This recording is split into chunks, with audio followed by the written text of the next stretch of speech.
Pinuna ni Vice President Sara Duterte ang pagtatag ni Pangulong Bongbong Marcos sa komisyong mag-iimbestiga sa mga flood control project.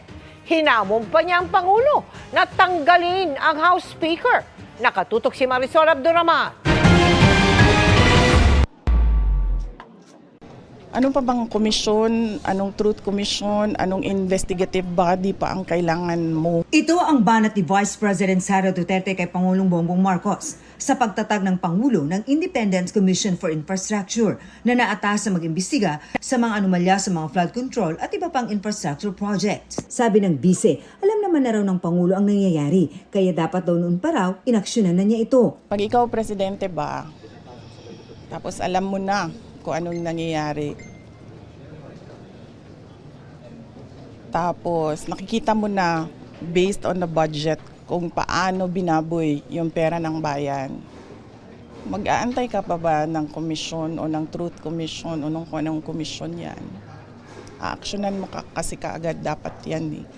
Nandyan na yung budget, nakikita natin kung paano siya kinuha. Diba dapat nun, diretso mo na gawin, tanggalin mo na yung speaker mo. Sinisikap pa ng GMA Integrated News na makuha ang panig ng palasyo at ni House Speaker Martin Romualdez ukol dito. Natanong din ng VP sa kondisyon ng ama na si dating Pangulong Rodrigo Duterte matapos siyang dumalo sa budget hearing ng OVP dito sa Kamara. Maayos naman daw ang kalagayan ng kanyang ama na huli niya nakausap sa telepono noong Biyernes. He's okay. Nag-usap kami about politics, nag-usap kami about flood control, nag-usap kami about love life niya. Kamakailan lang ay sinabi ng defense team ni Duterte na not fit to stand trial o wala na sa tamang kalagayan para humarap sa paglilitis. May problema na raw sa alaala ang dating Pangulo na hindi na nakakakilala kahit ng ilang kaanak. Hindi na umuno na iintindihan kung bakit siya nakaditine at hindi rin daw makabuluhang makakalahok sa legal na proseso laban sa kanya. Kaya po na-defer ang kanyang supposedly confirmation of charges because of his health and medical condition? Sa tingin ko naman, merong mangyayaring hearing sa competency. So antayin na lang natin yung mga experts.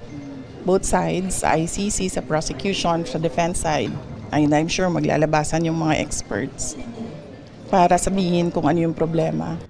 Bumisita rin ng VP sa Naga City kamakailan pero mas pinili na lang daw niyang hindi na makipagkita kay Naga City Mayor at dating Vice President Leni Robredo.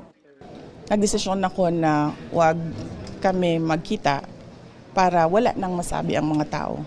Biyaheng Japan naman ang busy sa abente ngayong buwan para dumalo sa pagtitipon sa Japan.